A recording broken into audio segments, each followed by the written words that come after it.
I'm studying in Symbiosis University, Nagpur. I'm pursuing my third year in UI/UX designing, and for now, in my vacations, I'm doing an internship in Callisto IT Solutions. So majorly, I'm going to give a small brief regarding UI/UX designing.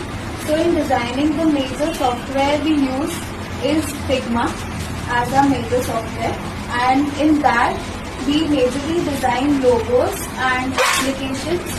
Applications are majorly designed using basic research, which is called UX, user experience research. And in user interface design, we design the interface, like when we use a website or an application, how the application looks, what is the appealing way of the application that depicts the UI interface.